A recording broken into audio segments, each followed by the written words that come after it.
بسم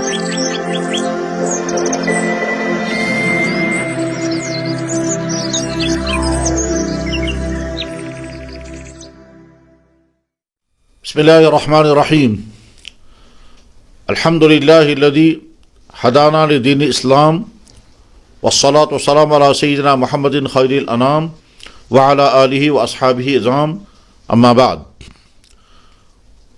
قال النبی صلی اللہ علیہ وسلم انما بعثت معلما. جناب رسول اکرم صلی اللہ علیہ وسلم کے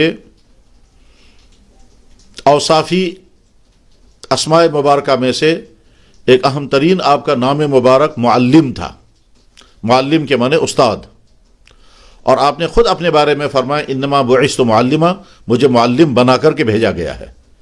اس حدیث مبارک کی روشنی میں آج کے عہد کے استاد کے متعلق کچھ گزارشات کرنی ہیں کہ استاد کا مقام کیا ہے، استاد کی ذمہ داریاں کیا ہیں، استاد کا کردار کیا ہونا چاہیے، اور استاد کو کن چیزوں سے پرہیز کرنا چاہیے، اور استاد اپنے کندھے پر اپنے اسٹوڈنٹس کے متعلق کیا ذمہ داریاں محسوس کرنا چاہیے. حضرات، سامعین میں سے جو بھی استاد ہوں اور جن تک یہ بات پہنچے، پہلی بات تو وہ یہ بات ذہن میں رکھیں کہ آپ کا درجہ بہت اونچا درجہ ہے. چاہے سماج میں آپ کو درجہ نہ دیا جائے، مگر حقیقت کی دنیا میں آپ کا درجہ بہت اونچا ہے، کیونکہ آپ معمار نسل نو ہیں. والدین اپنے بچوں کو آپ کے حوالے کر دیں گے. اب آپ اس بچے کو کیا بنائیں گے اور کیسے پڑھائیں گے اور کیسے تیار کریں گے، یہ آپ کے ہاتھ میں ہے. دنیا میں جو بھی لوگ جس فیلڈ میں بھی اونچے مرتبوں تک پہنچتے ہیں، ظاہر ہے اونچے مرتبوں تک پہنچنے کے لیے ان کے اساتذہ ہی کی محنت ہوتی ہے. اگر کوئی سکالر بنا تو ظاہر ہے کسی استاد نے اس کو پڑھایا تبھی یہ سکالر بنا. اگر کوئی بڑا افسر بنا تو ظاہر ہے کسی استاد کے سامنے اس نے دو زانو طے کیے ہوں گے تبھی وہ بڑا افسر بن سکا.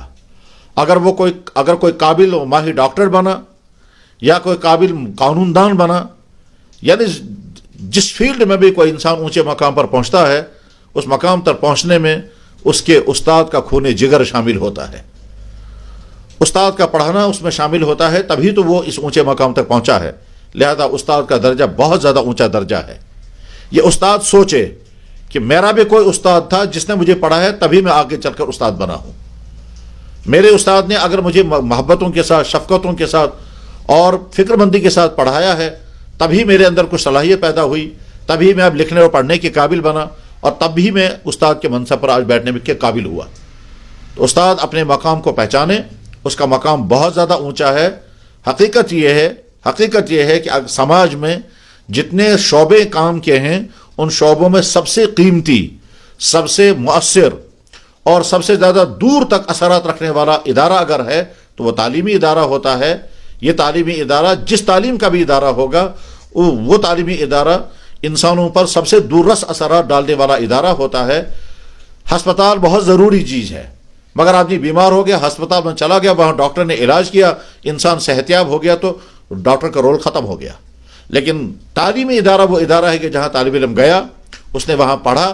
یہ جو پڑھا یہ زندگی بھر کا اس کے ساتھ ایک سرمایہ اس کو مل گیا، اور وہ زندگی بھر اس تعلیم سے جو بھی فائدہ اٹھائے گا اس کا بیج اسی استاد نے ڈالا ہوتا ہے.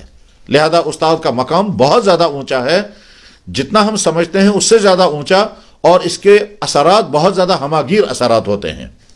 اس لیے ایک استاد کو چاہیے نمبر 1 اپنے اندر اپنے سلیبس کی اور اپنے سبجیکٹ کی بہت زیادہ قابلیت پیدا کرے.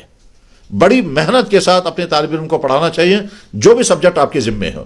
دینی مدرسوں میں پڑھانے والا استاد دین کا جو بھی مضمون اس کے حوالے کیا جائے وہ اس کی زیادہ سے زیادہ اور بہتر سے بہتر تیاری کر کے پھر سبق پڑھائے. سکولوں میں پڑھانے والے ہمارے اساتذہ جس سبجیکٹ کو بھی پڑھا رہے ہوں، چاہے وہ سائنس پڑھائیں، چاہے وہ میتھ پڑھائیں، چاہے وہ ہسٹری پڑھائیں، چاہے جغرافی پڑھائیں، یا اور بھی کوئی مضمون پڑھائیں، لٹریچر کی کوئی چیز پڑھائیں، وہ کوشش یہ کرنی چاہیے کہ اس مضمون کا میں پہلے خود اپنے آپ کو ماہر بناؤں گا، اور اس مہارت کے لیے اس کو خود اسٹڈی کرنی ہوگی، مطالعہ کرنا ہوگا، تیاریاں کرنی ہوں گی، مضمون سارا ذہن میں بٹھانا ہوگا، اور اچھی سے اچھی مثالیں ذہن میں جمع کرنی ہیں تاکہ بچوں کو وہ آپ سمجھا سکیں اور سکھا سکیں. اس کے بعد جب سکول آپ پہنچیں گے تو سکول پہنچنے کے بعد آپ کو سمجھنا ہے کہ سکول کا یہ سارا ٹائم بچوں کی امانت ہے. سکول کا سارا ٹائم بچوں کی امانت ہے. اس لیے اگر کوئی استاد بلا ضرورت کے غیر حاضر رہتا ہے تو یہ بھی جرم ہے، اور اگر سکول پہنچ کر کے وہ پڑھاتا نہیں، کلاس نہیں لیتا ہے تو یہ بھی جرم ہے. دونوں صورتوں میں بچوں کا نقصان ہو رہا ہے. اس لیے استاد کو چاہیے کہ وہ اپنی ذمہ داری محسوس کرے کہ وہ بلا ضرورت کے غیر حاضر نہ رہے. گھر کی معمولی مجبوریوں کی وجہ سے سکول جانا چھوڑ دے، یہ ہرگز صحیح نہیں ہے. وہ یہ سوچے کہ اگر